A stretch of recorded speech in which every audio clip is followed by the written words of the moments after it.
Three Lives to Live by Anne Lindbergh. Copyright 1992. Chapter 10. I'm ready to tell you what happened in the attic now. But guess what? There isn't time.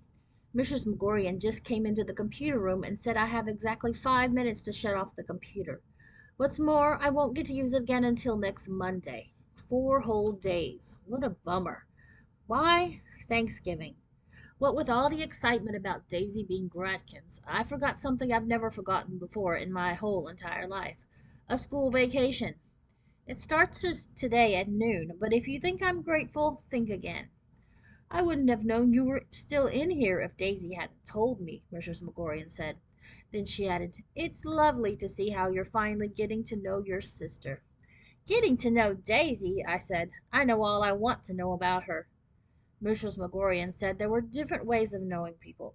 Take you, for instance, Garrett. I've known you to say hello to since your first year at Whetstone.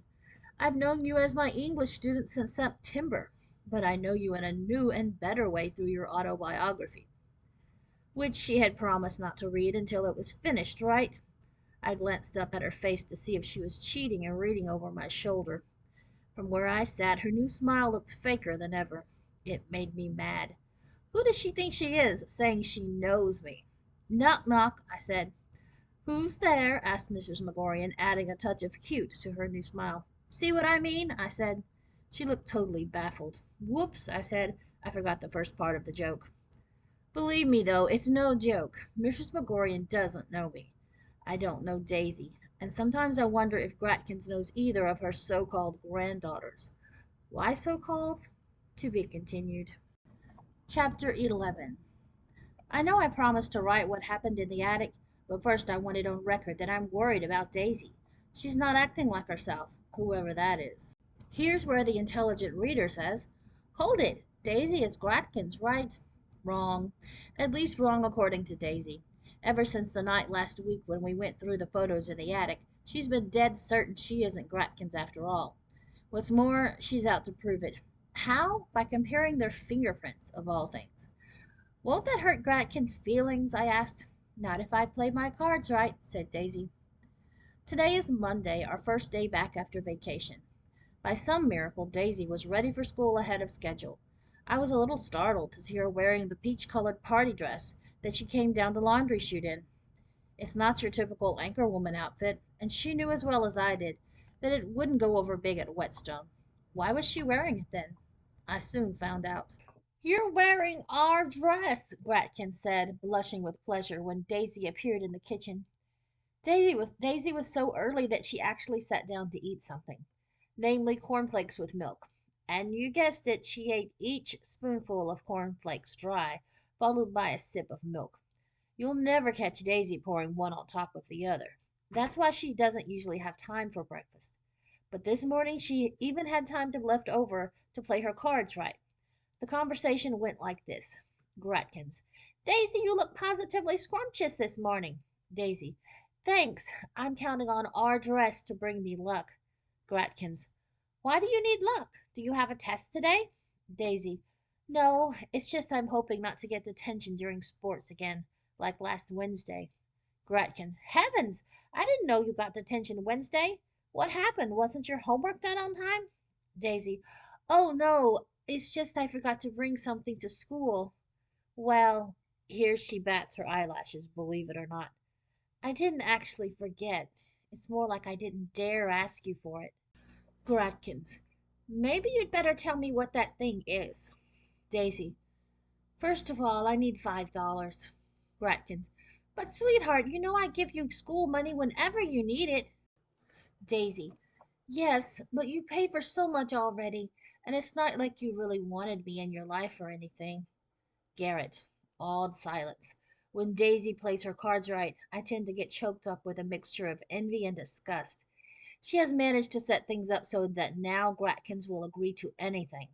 Anything. Gratkins. How can you say such a thing?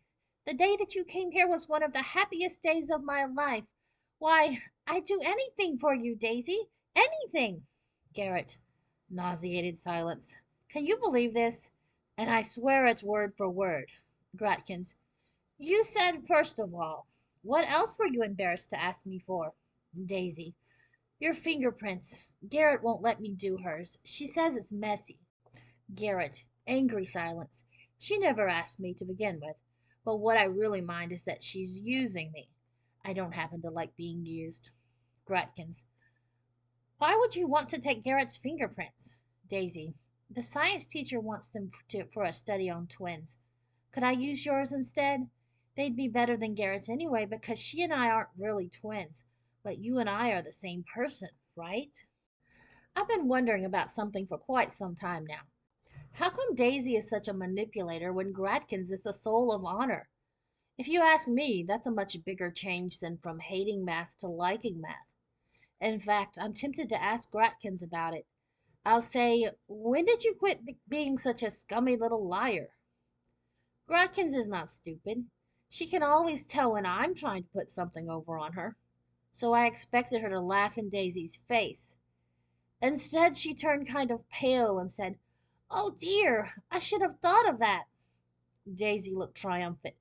She obviously felt this proved that she and Gratkins weren't the same person. She said in a whiny voice that no one could force Gratkins to have her fingerprints taken if she had some private reason not to. She added that it wasn't so bad being on detention because that way she could get her homework done and didn't have to wear her barf green gym suit. So forget it, she finished. Gratkins said by no means would she forget it. She hadn't the least objection to having her fingerprints taken. In fact, she'd enjoy it. Don't let your teacher get a hold of Garrett's real prints, though, she said. It would just make trouble. Are twins supposed to have identical fingerprints or something? I'll have to ask the science teacher. I'll save it for a time when I want to give Daisy a good scare, which may be soon because I don't like the way she plays around with Gretkin's feelings. That fingerprint business was a dirty trick, I told her after we'd been dropped off at school. Gratkins really loves you. You know how mushy she got when she saw you in that dress this morning. What are you going to do? Run in and say, "Hey, wow, guess what? We're not even related." Don't you care how she feels? If Gratkins and I are the same person, she feels the same way I do, doesn't she? Daisy reasoned slyly. I didn't agree with this. It was time for morning assembly, however, so I dropped the subject. Instead, I asked Daisy what the $5 were for. Stacy Farnham's little brother has a detective kit, she informed me. I called Stacy over Thanksgiving, and she says he'll lend it to me for $5. Will he rip your bodice off for 10? I asked.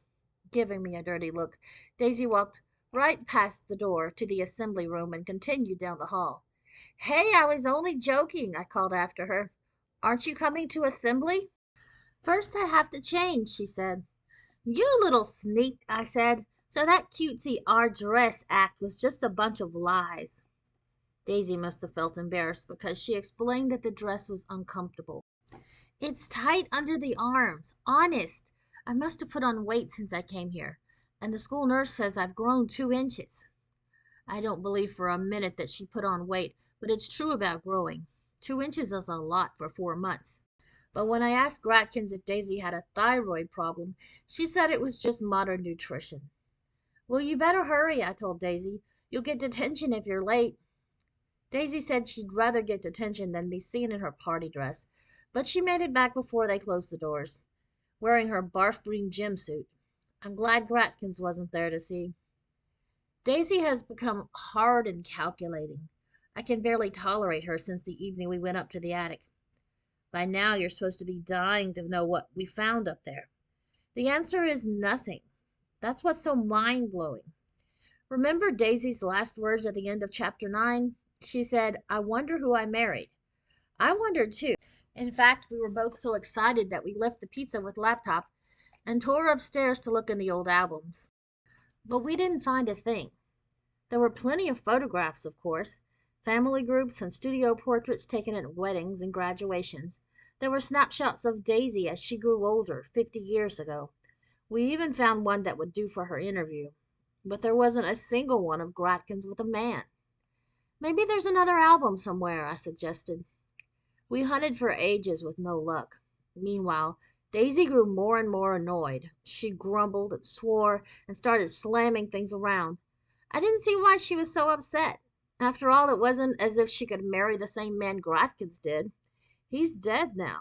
According to Gratkins, he died a long time ago. Listen, who cares? I told her after a while. You should be grateful that at least you can choose your own husband. You can marry Stacy's brother and be Mrs. Farnham if you like. He'll rip your bodice off 3 times a day. That beats being plain old Mrs. Atkins. Stacy Farnham's little brother is only 9. His ears stick out and he picks his nose, so I thought Daisy would get really mad at me. Instead, she made a squeaky kind of noise and dropped an old lamp that she was holding. But Garrett, that's my name already, she gasped. Atkins is my maiden name, not the name of the guy I marry. At first she was just confused. She kept trying to work out in her head how she and I and Gratkins could all have the same last name. It didn't do any good for me to point out that lots of women don't change their names when they marry. She just shook her head and said, She never married. I bet you anything she never married. Then who am I asked finally. Gratkins must have had children, or she couldn't be my grandmother. Daisy said that not being married didn't necessarily keep you from having children. You said so yourself about my birth certificate, she reminded me. You said that nowadays it's classy. I hate when people quote things you said before to prove you're wrong now. There ought to be a law against it. I don't know what you're getting at, I said, trudging. So what if Gratkins didn't have a husband? Why do you have to make such a big deal out of it? That's when Daisy's confusion turned to anger. Because I'm not Gratkins, that's why, she shouted. We're not the same person after all. She's lying, and I'm going to prove it. How? I asked. Daisy's voice softened to a hush. I'll compare our fingerprints. What's going to come of it? And that's what I want to know. If the fingerprints match up, Daisy will have to face the fact that she's living with her own future. But if they don't, she won't know who she is at all. Which is worse? Time out for station identification. I'm in the computer room during study hall, and guess who just walked in? Mrs. McGorian and 11 third graders. I stopped typing to listen for a moment, and I found out they're putting in time on their swap project, which happens to be creative similes. Boy, are they ever making a racket. Mrs. McGorian looks more frazzled than usual. Remember to speak slowly, girls, because I'm entering your responses on the computer, she said. Now, what does a sunset bring to mind? Anyone? Anyone? A kid with 5 pink barrettes in her hair said that a sunset was like a squashed tomato. Like a squashed roadkill, more like, the kid standing next to her said. I recognized the kid. She's Ardith Schaefer's little sister. Mrs. McGorian told Edith Schaefer to raise her hand next time she had something to share with the class. What about a thunderstorm, girls? She asked, changing the subject. I knew right away she was in trouble. Kids that age have a lot of imagination, but it all goes into potty talk. I know from personal experience. If you had asked me when I was 8 what a thunderstorm was like, I would have gone straight to work on the rumbles and the rain and even found something gross to compare with lightning. Mrs. McGorian should have known better. She must have realized it herself, because she only listened to one answer before changing the subject again. And snow, girls? She asked in the strained voice that in 7B would have meant that someone was about to get detention. Snow is like dandruff, Edith Schaefer said. Mrs. McGorian sighed and looked out the window. I did too, and guess what I saw? Snow. You're right, Edith, I said. Someone up in heaven is using the wrong shampoo. Mrs. McGorian was not amused. She's been lecturing me for the past 5 months on how I'm only allowed in here as long as I don't create a distraction. All the same, she seems thrilled about the snow. So am I. When it snows at Whetstone, they call and tell your parents to pick you up early. It's the first time it ever occurred to me that this could be good news for the teachers, too. Chapter 12. If you ask me, snow is like snow, which happens to be like snow. It's not like dandruff for sure. Dandruff is dead skin, not crystallized water, and the flakes don't melt when they land on your sweater. They stay there to embarrass you instead. Snow isn't like feathers or a white blanket either. Both those things are warm and dry. Why can't Mrs. McGorian leave words alone? Writing would be fun if she'd let me go ahead and say the things I have to say without stopping to put frills on them. If she had her way, my autobiography would end up wearing a peach-colored party dress. Take yesterday, for instance. The third graders weren't the only ones who had to play tricks with words. Mrs. McGorian got at us too, and believe me, it was a lot worse than similes. Some of you girls could be more creative in your way of presenting dialogue, she announced in the middle of class. Perhaps I should say one of you in particular. I looked around the room for the culprit, but every face was blank. Then I looked back at Mrs. McGorian. She was holding one of those manila folders with our printouts from a couple of weeks ago. You guessed right, it was mine. Garrett Atkins, would you read this passage to the class, please? She said. I wrote said, not asked, on purpose, by the way. In spite of the question mark, this was definitely not a question. What happened to confidential? I objected. Mrs. McGorian said it wasn't meant to apply to my first 5 chapters, so I stood up and read that conversation I had with Daisy at the end of chapter 3. It was a big hit. The other girls especially liked the part where Daisy explains how learning disabled kids can get their own computers. But Mrs. McGorian said I had to write it over. Now, class, she said, has anyone noticed the monotony of Garrett's dialogue in this passage? The other girls seemed kind of surprised, but I guess they wanted extra credit for giving the right answer, because they all raised their hands. How could Garrett improve her technique? Mrs. McGorian asked. Anyone? Anyone? Priscilla Perry raised her hand again. I think she should leave it out, she said. It's just a lot of talk, and nothing happens. I could have killed her. I began to explain that I was setting a mood with that conversation. A suspenseful mood, not a horsey one. But I didn't have to explain anything, because it seems Priscilla gave the wrong answer. No, Priscilla, Mrs. McGorian said. Dialogue actually relieves the monotony in a narrative. But Garrett should use verb alternatives for say in order to avoid repetition. Can you girls think of any? No one could. You mean like ask? I asked. Mrs. McGorian said that ask was every bit as tedious as say. According to her, to quiz or to query would add more color to a question. And what are some other ways of expressing verbal interchange? She quizzed. Anyone? Anyone? At first no one had any ideas. Then Stacy Farnham raised her hand. To breathe throatily, she suggested. Mrs. McGorian looked puzzled. I beg your pardon, Stacy. Could you give us an example? Stacy turned kind of red. Like, I have wanted you all my life, he breathed throatily.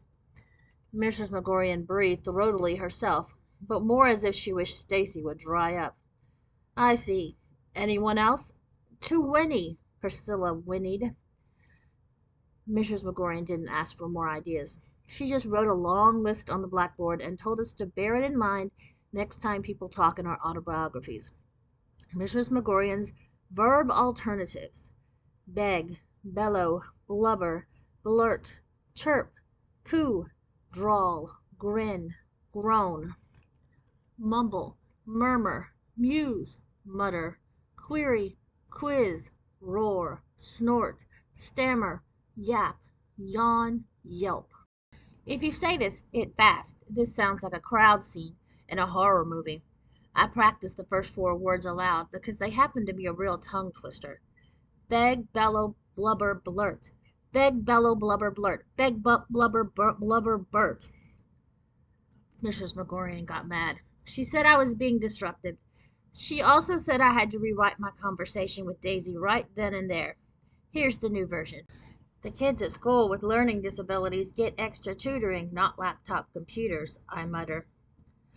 That's because they don't play their cards right, Daisy snorts. I wouldn't want to risk it. I bet you wouldn't either, I chirp. I would so, she blubbers. You would not, I yelp. How much do you want to bet? She queries. I'll bet $1 million, I coo. You don't have $1 million, she yawns. Then I'll bet anything you like, I yap. You don't have anything I like, she bellows, so I guess I won't bet after all. Chicken, I grin. I like my original version better, but anything to get an A in English. I have a problem with some of the verbs on Mrs. McGorian's list, though. It's not easy to yawn a whole sentence. In some cases, it's impossible to yawn even a single word. Chicken, for example. But it's possible to grin a chicken. I tried it. I made Daisy try on the way home in that snowstorm yesterday. We were in the back seat, sitting on a plastic bag put there by Gratkins. This is because yesterday was the annual soccer game between Whetstone Academy and the girls' team from Whetstone Junior High. The junior high team had already arrived when it started snowing, so we played anyway and got mashed. We always get mashed. The town kids don't have to try. They don't even lose their breath, so they have plenty left to make personal remarks about our barf green gym suits with name tapes on the pockets. But we don't always get so wet, which is why the plastic bag. I happen to be good at soccer, not Daisy. She isn't the athletic type, which made it all the more infuriating that by accident she scored the only goal. This meant everybody hugged her and all that kind of thing. She ought to have been happy. Instead, she sat there shivering and looking really blue.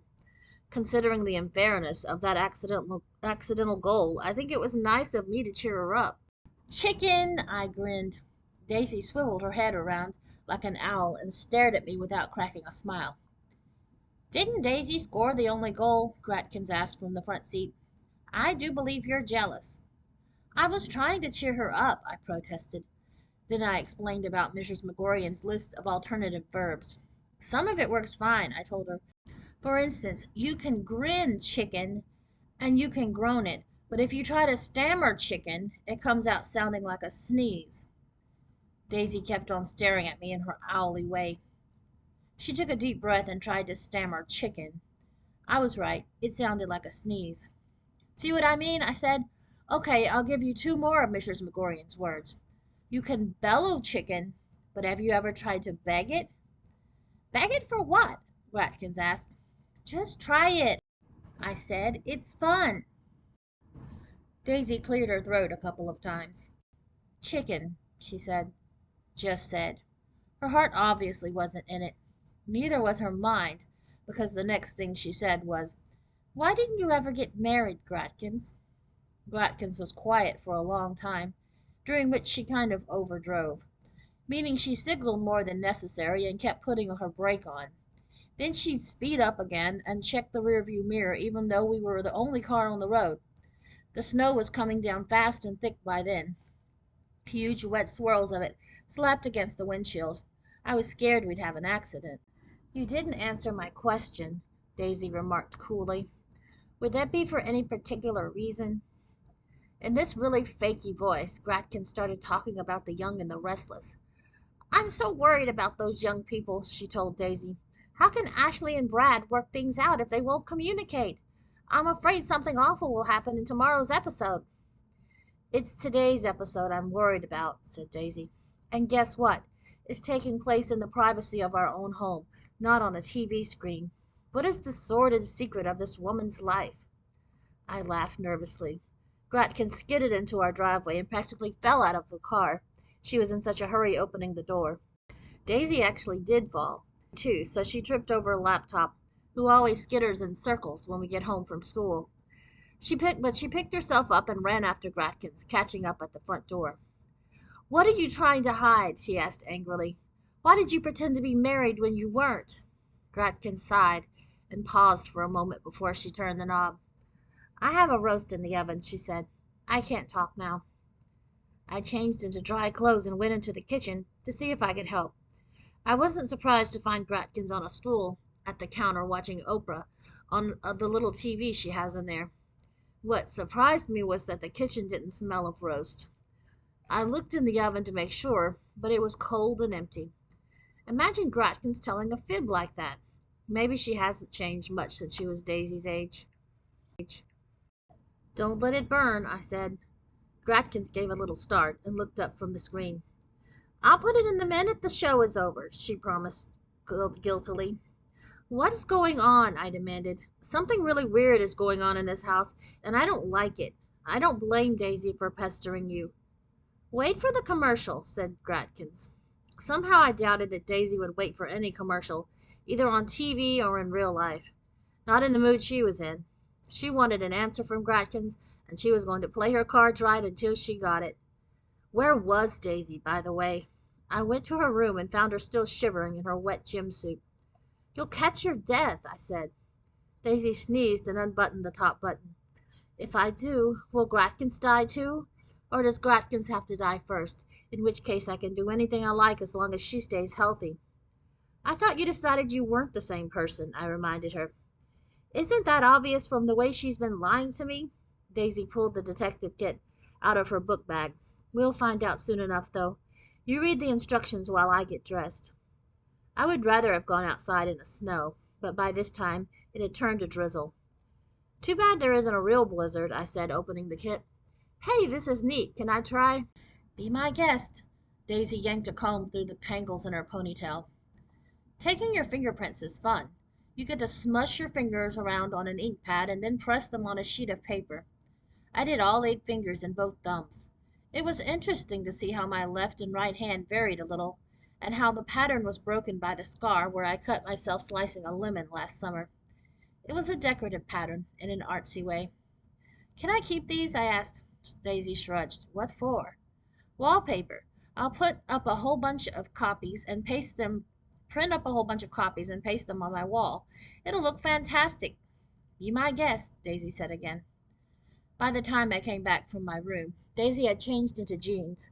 I followed her to the kitchen, which finally smelled of roast. Gratkins had found time to put it in the oven during a commercial, but she was still glued to the screen. In fact, she wouldn't speak to us until the show was over. You girls should have watched from the beginning, she said as she switched the power off. Oprah has been interviewing a woman who writes horoscopes, and guess what? Who cares? Daisy asked. It was obvious that Gratkins felt snubbed, although she tried to brush it off by remarking that horoscopes were always good for a laugh. I'm sure you think I'm just a silly old woman, she added breezily. If you ask me, it was a chilly breeze. This was Daisy's cue to say something reassuring, such as that Gratkins wasn't old and silly. But did Daisy pick up the cue? Dream on. Daisy fiddled with her ponytail and looked bored the whole time Gratkins was talking. I could tell she was trying to look bored. Can we do our fingerprints now? She asked. Gratkins didn't bother to answer.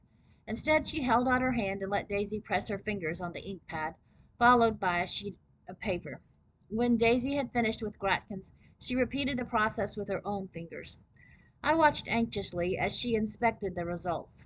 The suspense was killing me. The suspense should be killing the intelligent reader, too. Does Daisy shout for joy? Does Daisy shriek with rage?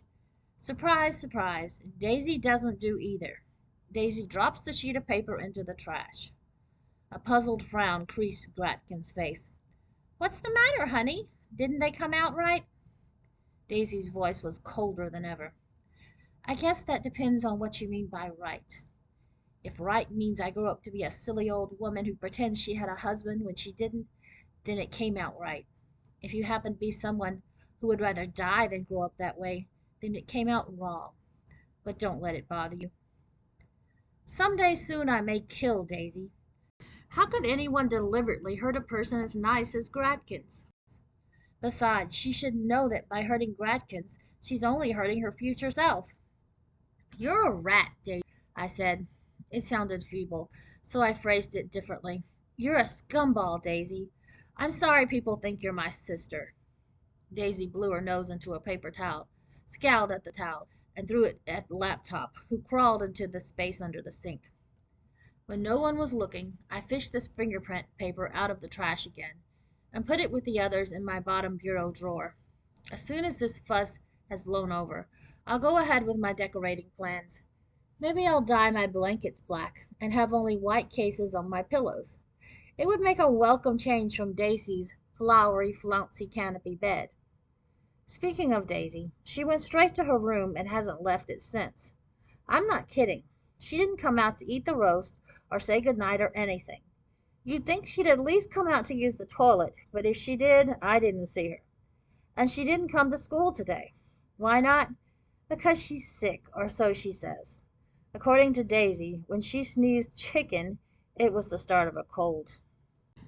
Chapter 13. Is she sick or isn't she? That's what I want to know. I snuck into Daisy's room before I left for school this morning and asked if it was a real cold. By way of answering, she blew her nose. I wasn't convinced. Gratkins lets her get away with murder. Are you coming to school tomorrow? I asked. Not if I play my cards right, said Daisy. If that meant dressing the part, there was no doubt she was playing her cards right. Remember Daisy's notebook with lists of what to wear when? There's a list for being sick in bed. It goes from her head, number 1, messed up hair, tied back with a ribbon, to her feet, number 7, shell pink toenail polish, and includes things that don't belong to her, number 4, borrow Garrett's Earth Day t-shirt. How calculating can a person get? Plus, borrow is hardly the word for how she got my t-shirt. She never asked. As for her hair, I bet she set the alarm for 6 to get that mussed-up effect. I hope it hurts when she tries to comb it out. On the other hand, there were signs that all was not right with Daisy. Dark smudges under her eyes, for one thing, and for another thing, her nose. When she blew it again, I took a good look. It was shiny red and runny. Daisy cares too much about her appearance to fake a shiny red runny nose. Well, what do you know? I said. I know how to play my cards right, said Daisy. Maybe she does and maybe she doesn't. What I know is that she missed a great assembly. When I walked into school today, there were posters up all over the place saying things like, "What's your education worth? Swap and find out." There was also a big banner over the double doors to the assembly hall. It said, "Welcome Leon Priner." "Who's Leon Priner?" I asked the girl next to me. She was an 8th grader, so I had to put up with the usual "how dumb can you get" stare before she honored me with an answer. Namely that Leon Priner was the author who had been invited to give out prizes at the end of Swap. "The end?" I said. "You're kidding. 7B hasn't finished its autobiographies yet." She raised her eyebrows as much as to say, "Wow, this one is dumber than most," and told me that 7B never finished anything.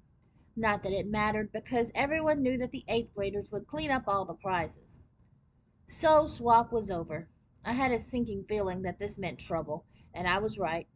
But I'll tell about the trouble after I tell about Leon Priner, who was already on stage in a rocking chair. He was a white-haired, bony kind of man who looked about as comfortable in that rocker as a baby on a bar stool. He grinned at us, but his eyes weren't with it. He kept nervously reaching his hand up to a bulge in his shirt pocket that I guessed was a pack of cigarettes.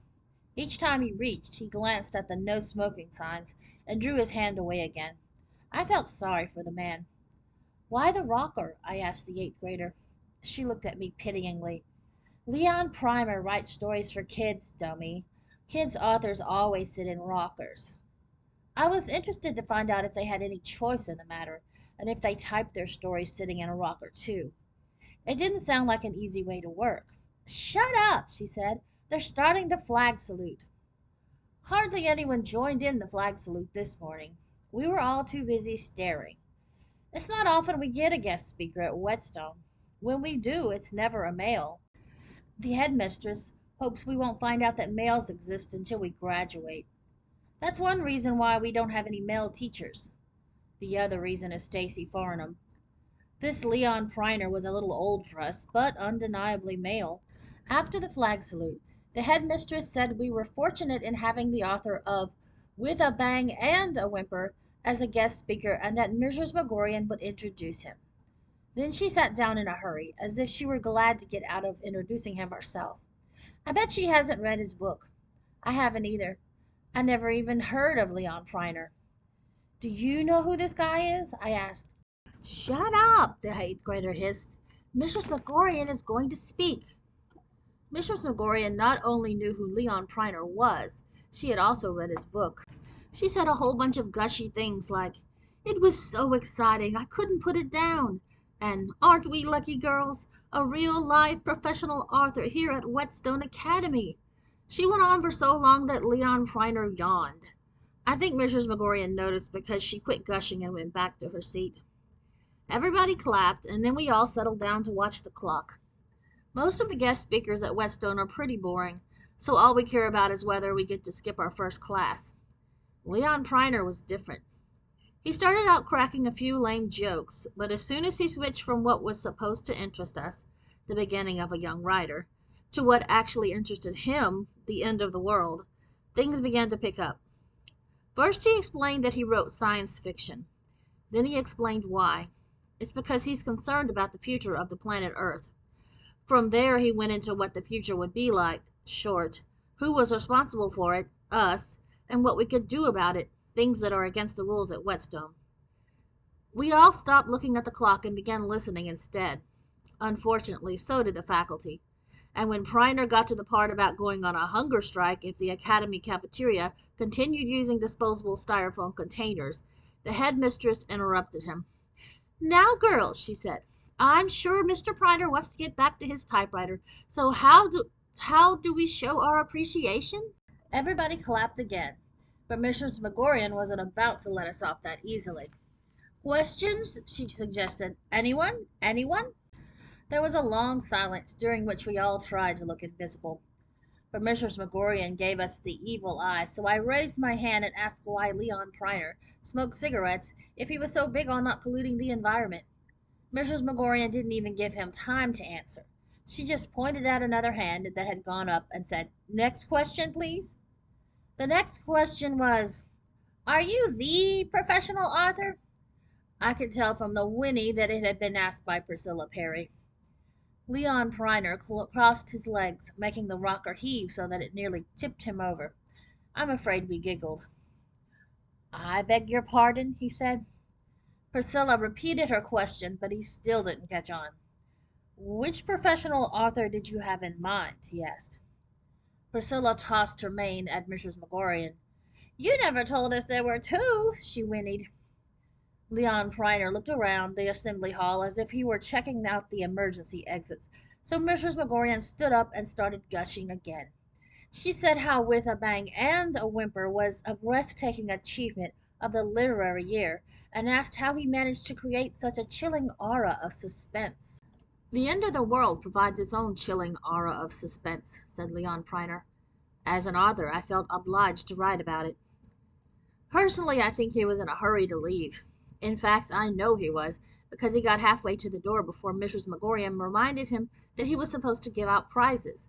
So he came back and presented the blue ribbon to a kid in 5B for her story about a turkey that ran for president. The eighth grader sitting next to me got an honorable mention, which came wrapped in silver paper. I hope it's chocolates, and she chokes on them. As I said, it was a great assembly, only I wish I'd thought to ask Leon Priner for some useful tips. When does an autobiography stop being an autobiography and start being a journal, for example? Mrs. McGorian said we ought to know. She said so as soon as we walked into English class. She was in a no-nonsense mood, and it went like this. Mrs. M. "All right, girls, please give your autobiographies a final check and be prepared to print them out tomorrow." 7B. Howls of rage and disbelief. Mrs. M. "Now, girls, it's high time we all stopped trying to be writers and got back to real life." Priscilla. "But I haven't won the Kentucky Derby yet." Stacy. "And I haven't married my Duke." Mrs. M. "Don't you girls know the difference between an autobiography and an ongoing journal?" It sounds to me as if Mrs. McGorian doesn't know the difference between fact and fiction. Stacy won't even get a blind date with a love-crazed Duke until she's out of braces. And if Priscilla doesn't lose 20 pounds, there's no way she can win the Kentucky Derby. At least not unless she enters as the horse. But Mrs. McGorian raves about every word they write, while she acts as if I was trying to put something over on her. When I left class this morning, for instance, she told me to step aside. "How are you coming along with your little story, Garrett?" she inquired, in the sweetly concerned voice most people use to ask for news of someone they don't like but who is terminally ill. Notice that she said story, not autobiography. I answered that the story of my life was coming on as well as could be expected for a life like mine. "Give me another week or so and I'll find a good place to end it," I suggested. "End my story, not my life, that is." Mrs. McGorian said she was sorry, but we were about to begin another project. "However, I'll make an exception for you, Garrett," she added as if she were doing me a huge favor. "There aren't enough printers for everyone to print out their diskettes at once. I'll put your name at the end of the list. That will give you until Friday." Big deal. Today is already Wednesday. I came in during study hall to write this chapter, but the bell is about to ring, which means I have to stop writing and go to sports. Besides, what could possibly happen between now and Friday that will turn my autobiography into a breathtaking achievement of the literary year? Nothing, that's what. So why don't you take your pick of endings and finish it yourself? Choose your own ending. Number 1. Mrs. McGorian elopes with Leon Priner. Garrett Atkins writes the story of their lives and wins the Pulitzer Prize for her breathtaking achievement of the literary year. The girls in 7B get an open-minded substitute. Number 2. The police raid Whetstone Academy cafeteria and discover a stash of festering roadkill. The cafeteria is closed for the remainder of the school year. Meanwhile, McDonald's caters us at noon. Number 3. School-wide intelligence testing reveals that Garrett Atkins is smarter than Daisy Atkins. Garrett gets moved up to 7A. Daisy gets moved down to 6B. Mrs. McGorian offers a formal apology to Garrett, who accepts. Number 4. Daisy disappears off the face of the earth.